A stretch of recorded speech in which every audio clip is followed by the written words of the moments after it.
For both of you guys, obviously, I guess in a perfect world, that's kind of how this offense can roll with so many guys getting in double digits and being able to dish the ball like you guys did. Is that kind of what y'all hope to see every night?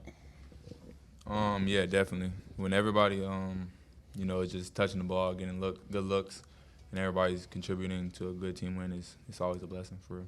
Go to Brian.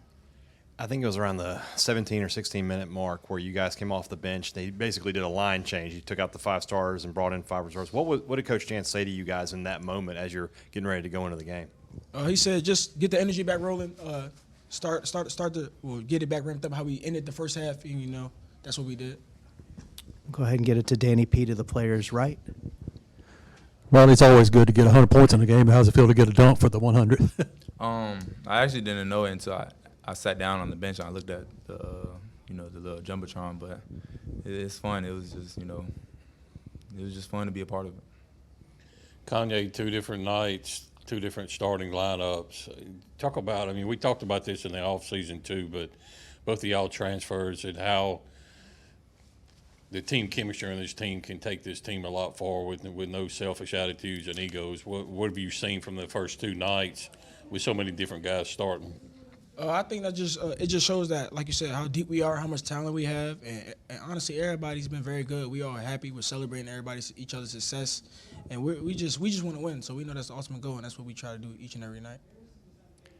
Riley, you look like you had a lot of confidence in your shot tonight when you're both inside and outside the line. Was that the case? Did you just feel good shooting the ball tonight? Yeah. I like to say I think it's just because I came out early, a little earlier than usual for my warm-up routine. And my shot was just feeling good throughout the whole day, so I was just pretty confident. Go ahead, David. As much fun as it is to have everybody able to score, does that put a pressure on kind of to make the most of the minutes you are on the court, take full advantages of the time that you have out there and the shots you get? I wouldn't even say that because at the end of the day, we just play the game as it is. You got an open shot, you take it, you get in the paint, you draw 2, find open man. Since we all, like you said, we can score, so it's really like not on one person, just, go get a certain amount of numbers. Time for a couple more. Go ahead, Danny P. Then you talk about rebounding tonight. You out rebounded by 1. I know Coach has made that a kind of a point of emphasis. Me? Oh yeah, Coach has been harping on that for the past since the season started, even dating back into the summer. So, and we know we got smaller guards, we gotta work together in team rebound. Paul, go ahead. Or actually, David, and then Paul wrap us up. Was there an emphasis to go inside tonight? After I think Monday night you a lot of 3-pointers put up. Tonight most of the threes came in the second half. Were y'all intent on attacking inside? I wouldn't say we were intent on attacking inside, but we just seen how the game was going, and they were giving our big man an easy target to get it into him. And Coach says whenever they have a flat back, to give them the ball, and we did it tonight, and they produced. It's just for both of y'all, and I know Coach Jans talked a lot about it this summer and in practice about how he wants his team to go fast. Obviously, you can't do it all the time, but when it's there, he wants you to take advantage of it. How much can this team excel with that advantage for both of y'all? Just playing fast is always good, especially if you got 8, 9, 10 guys that can all do it and all want to, pick each other up. And it's kind of like we feed off each other's energy. So whenever it's not really too much different. I don't know how to explain it. It's like you can throw any lineup out there for us, and it won't be a bad problem. So I feel like it benefits us.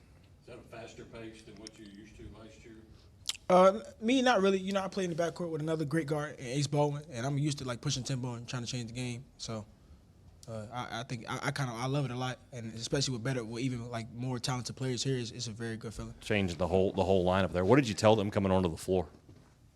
The ones coming off, the ones going on. Either one. Can't talk about the ones coming off. That was just a horrific start. I was obviously disappointed with that group that was on the floor to start the second half, even though it was the same group that started the first half. And trust me, I understand, big lead, you're at home, you take your foot off the gas, but, you just develop bad habits that way. And, every coach in America, tries to guard against it. And I just was surprised. I was surprised. And unfortunately, in my haste to sub them out, we didn't have a four-man. I was told by someone on the bench, and the response was, I don't care. We got 5 new players on the court, and actually they turned the tide. They kind of righted the ship and got the score back to where it was, and we stuck with that group for a while, and they did a nice job. I asked Riley about this and Kanye too, and I know you mentioned it a good bit in the off season about these all guys buying in and playing unselfish basketball. They seem to feed off that tonight. They seem to want to make that extra pass to lead to an easier bucket. Obviously, 26 assists says a lot with that, but you had I think 9 players that scored at 7 points or more tonight. I mean, is that, I know it's the kind of production you want, but that unselfish attitude, I'm sure that's something you like to see. Yeah, we've been impressed with them since they've arrived and got going and got into more 5-on-5 this summer leading into the fall, just behind closed doors, us coaches talking that they were unselfish. I mean, we didn't even have to really preach it that much. It was, for whatever reason, been an undercurrent for this group, and certainly every coach in America loves when they see that. And, you know, everybody talks about chemistry and liking each other, but, you know, they do. And you can tell by the way they compete on the court and by sharing the ball and cheering for one another. And certainly it's, you know, when you're 2-0 and you haven't had any stress yet, I mean, who knows when it gets hard. But, you know, initial impression has been really good that way, that of terms of sharing it. And like I tell them, you know, even in practice, like, we got some talent. You know, we got more talent than we've had overall and more options. And so you don't have to force it in the middle of a shot clock. You know, you don't have to make those plays. There's other guys, you know, waiting on the wings that can play with you. Go ahead, Danny P. to Coach's right. Coach, I guess you really just kind of answered this question, but the 50 points off the bench, that kind of proves that point, doesn't it? Yeah, I mean, you know, we started a different lineup. I told them before game 1 that we were going to start different lineups the first 3, 4, 5 games at the minimum. So don't be surprised. And for a lot of different reasons that I'm not going to go into now, but it's been good. Both groups have got us off to great starts in both the first games and with different, you know, people out there. And, you know, today we had guys, you know, coming off the bench that obviously had started previously and played well. I mean, who knows how, you know, this team is going to grow and get better, and, you know, what's going to happen when we have issues. You know, there's always going to be some problems, right? Whatever it is, and we'll find out then, you know, which direction we're going to go.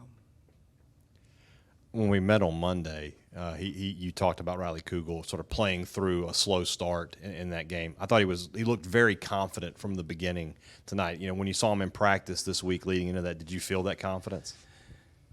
I'm not right very often, but I told one of our coaches the day after we played Monday, so actually it was 2 days, Wednesday, going into the practice that day, in the meetings, I said, after watching the tape, like everybody else, naked eye, I'm like, man, he didn't have a very good outing. He struggled. Nothing could go his way.